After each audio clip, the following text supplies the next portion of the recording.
Hi everyone, welcome back to another installment of vintage glassware discussions on vintage scrap and stitch. I'm Stacy, and if you are interested in learning more about Depression era glass, kitchenware, dinnerware, be sure to hit that subscribe button to get the notifications of the next release. Today we're talking a little bit about Queen Mary, and this is a pattern, a short-lived pattern, manufactured by the Hocking Glass Company, 1936 to 1939. There is a test, however, though, in this photo, and we're going to see if you can figure out which piece doesn't belong. So give a guess in the comments below, and we'll come back with more details about Hocking's Queen Mary pattern. Okay, as we mentioned, Queen Mary was a short-lived production pattern by the Hocking Glass Company, made in crystal, predominantly crystal and pink. However, there are a few pieces shown in satin and I believe ruby. And then there are some pieces manufactured with crystal or pink bases and then different colored tops. Characteristic feature of this pattern is the vertical ribs and the pink triangular, or not all pink, but the triangular tips at the edge of those ridges. So if we look straight down on those ridges, we can see that the column or the vertical rib extends all the way down the piece. And that is the same when viewing from the bottom up. On most pieces, you can see those ridges, and they are triangular in shape. They are a mountain or a hill, depending on whether or not you describe things like that as hills and valleys or mountains and streams. So very characteristic of this pattern, and even the vertical rib comes through on things like knobs. The handles, I don't believe on the pieces are vertical ribbed, but you'll see that carried through in several pieces. Very characteristic. It does present some problems, however, and that brings me to our beautiful Stars and Stripes plate here, which at first glance looks like it is exactly a Queen Mary plate. It is, however, manufactured by the Hocking Glass Company, and this is the Stars and Stripes pattern. So zoom in here real close, and you can see the stars that circle the edge of the plate. This is a 9-inch plate with the eagle pattern circling it, and the ribs are identical to the Queen Mary rib. However, take a look at the very tip. On the eagle plate, the Stars and Stripes plate, you see that the edge comes to a point. On the right, the rib ends and it's a smooth edge on the Queen Mary plates. So once again, we have to become familiar with the pattern and the different pieces that were made within that pattern in order to be able to identify whether or not we have a true piece that is part of that collection. The eagle plate, the Stars and Stripes plate, is a definite go along. I have a lot of collectors who have used this piece with their Queen Mary pieces, both crystal and pink. There are only 3 pieces in the Stars and Stripes pattern. It is a goblet. There's a goblet, and I am going to have to confirm the other piece. But there are a total of 3 of them, and the characteristic telltale sign is the eagle design and then the star circling it, as well as the triangular tips. Side note, there is also a Heisey pattern called Ridgeley that is very similar to this as well. Completely different pieces manufactured and available in that pattern. And of course, Heisey marked their their pieces, they hid a diamond H in most of the pieces that they manufactured in that pattern. So you'll find information about the Ridgely pattern in any Heisey book or any of your Depression era elegant glass books. All right, so let's take one more look at Queen Mary, and we're going to show you some of the references that are available and some of the other confusing points that are characteristic or sometimes create problems with Queen Mary. Before I go, though, I do want to show you, and let's see if we can get it on. Yes, there we go. So there is a common term among glass buyers today, often indicated by the letters DWD, and that DWD stands for dishwasher damage.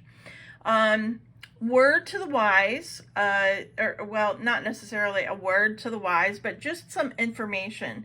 Dishwasher damage comes from use of abrasive cleansers with soap powders, those kind of things. It leaves a nice little film on your glassware. This glassware was meant to be used. Make no mistake about it. It was intended to be washed and it was intended to be cared for. However, a straight cleanser, a soap, water, Dawn dishwashing liquid is my go-to. It does take care of grease and so forth, but a quick dry in hot water, it does not leave a film on my depression glass. The other tip I can tell you is that for 40 years, I have been putting all of my depression glass in dishwasher, using it carefully, but I stopped using soap. So we clean, scrub, rinse, and remove a lot of the debris and then put it in for the sterilization cycle in the dishwasher. This, however, though, I just want to show you, this is a combination of watermark and dishwasher damage. It may come off. I've not tried Peak, which is a cleaner that is available out there for some pieces. It's not something that I use a lot. It does have an aroma that it's a little distasteful sometimes, but just to give you that little tip, wanted to point that out. Not many of my pieces have dishwater damage on, but every now and then I do purchase. I just love these little sherbets. They come in handy for stands, but we also do put fruit in them once in a while and make use of them that way. So also before we go, let's identify these pieces. We do have the flat sherbet. This is a flat flared sherbet. There are 3 or 4 different styles of sherbets in Queen Mary. We'll show you those pictures coming up. Here is a cupped top or a Sunday top juice glass. This is 3.5 inches, I believe. Yes, 3.5 inch juice glass. There is a straight-sided glass as well. And then here is one of the rare, let's move this out so you can see. This is one of the rare footed 5-inch Queen Mary tumblers. This is not a common piece. And you can see the foot on the bottom. It also, let me see if I can turn this over. You'll see the diamond, the ridges are carried through on the bottom with that diamond medallion. And then the ridges come straight up to the top, but there is a band also at the top. That is the same band that we see with the juice glass, except it's straight, not cupped. And again, this is a footed tumbler, not a flat tumbler. So you're going to see a few different, I think there's 3 different sizes of tumblers, and this again is the rare one. So if you see one of these out there, you'll see that you have come in contact with a nice rare piece. Candy dish, covered candy dish with the big knob. Let's see if we can slide this over here a little bit. And I apologize, I do not have all of my pieces here. I should have done that, but I could go on and on about Queen Mary I think forever and ever.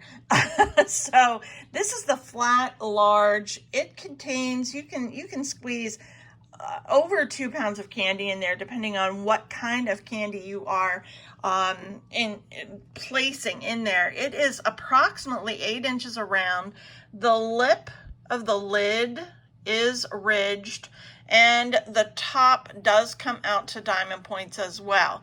Nice, heavy, secure fitting lid, good seal on it, so I don't hesitate to put things like gummy bears in here because that tend to dry out, because it's a good seal and it will keep it secure, keep them moist. Back plate is the cake plate. This is a 14-inch sandwich plate. These did come with a domed lid, a domed chrome lid for cakes. You could find them on special notifications again, or on special occasions. This plate has the straight rim, the smooth rim. Your 10-inch plates in this pattern are really hard to find. Expect to pay a handsome price for those if you run across them. And they should also have the smooth rim on them. There's also an 8-inch plate, a 7-inch plate, or 6.5-inch plate, I guess a salad plate, and then the smaller 6-inch plate in these. So there is a great assortment of things for a luncheon set. I did also want to point out here, this little flaw that's in the glass, believe it or not, that is inside the glass. Does this make this plate rare?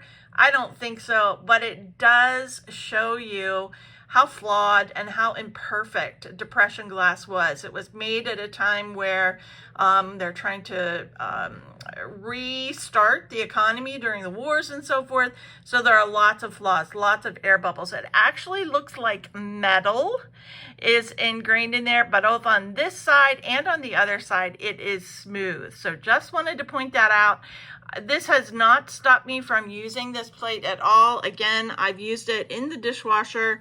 Of course, none of this is bakeware ready, so it's not oven safe or microwave safe, but just wanted to point that out to check it out.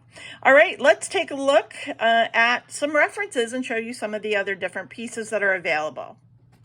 All right, as I've mentioned, I believe in all of my glassware videos, I cannot reinforce enough how important it is to pick up an older, out-of-print copy of a glassware book by Barbara Mousy, Jean Florence. Those are probably, Hazel Weatherman, those are probably the most reliable resources on the market, even though they're out of print, even though the prices are incorrect.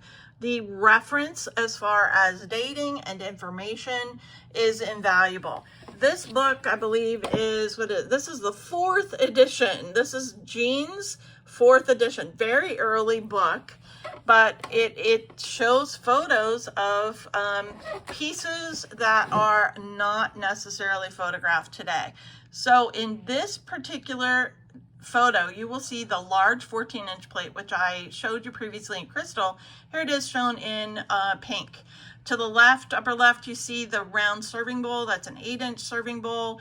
In the center, towards the right, you see a crystal flared small berry bowl. Our sherbets are pictured there. You see the creamer and the sugar. And I am going to zoom in because I couldn't confirm this, but you'll see when we were talking about the ribs earlier, the ribs are carried through on the handles on this particular style of the cream and sugar.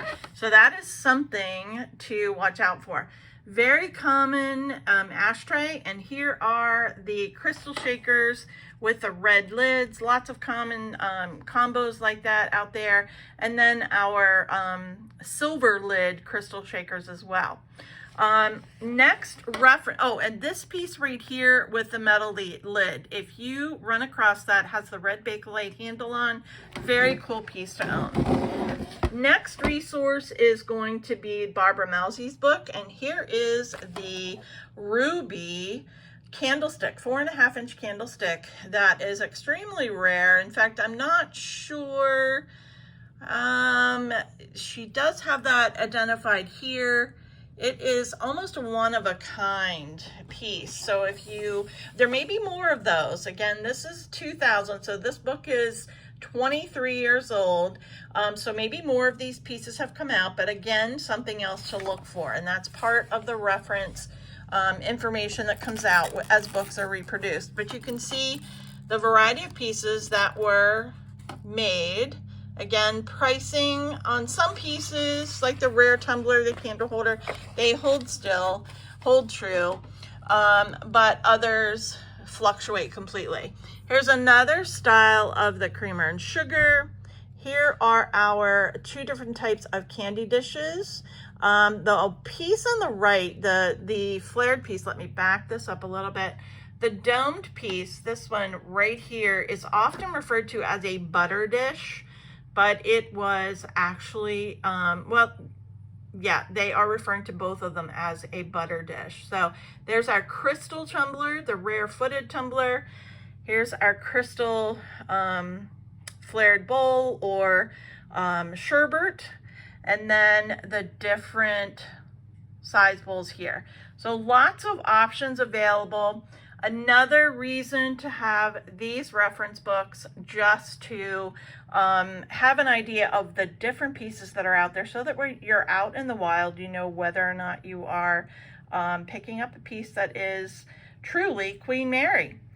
All right, now we need to test our knowledge and see if we can really figure out which pieces are Queen Mary and which are not. Stay tuned.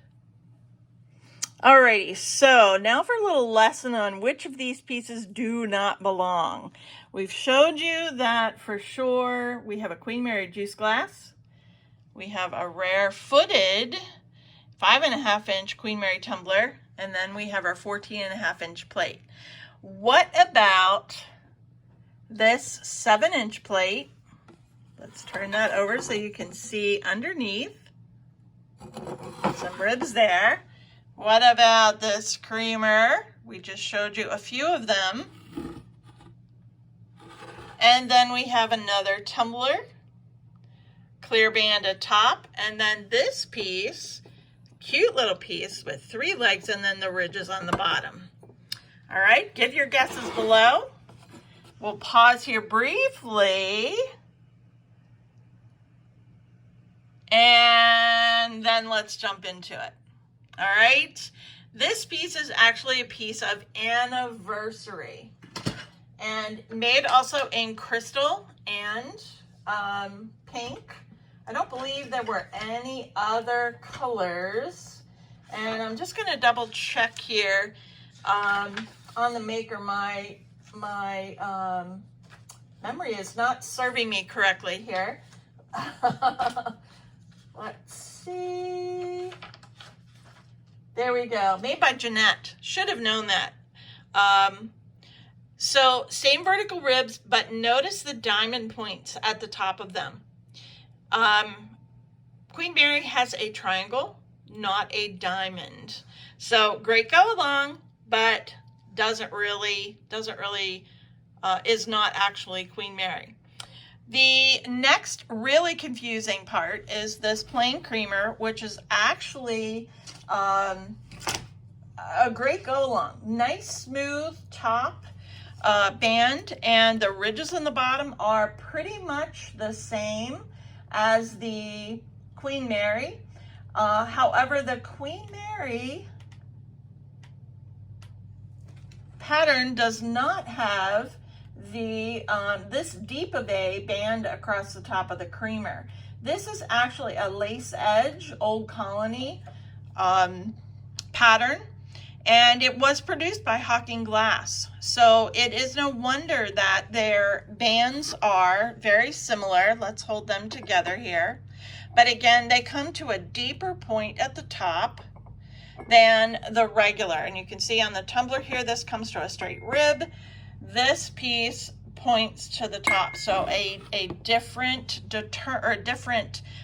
factor, a different thing to look for there on the vertical rib. It does have the embossed emblem on the bottom, which is identical to the emblem on the bottom of the tumbler. Again, a trait of some of the Hocking patterns as well, but it is lace edge. Can you use it with Queen Mary? Absolutely.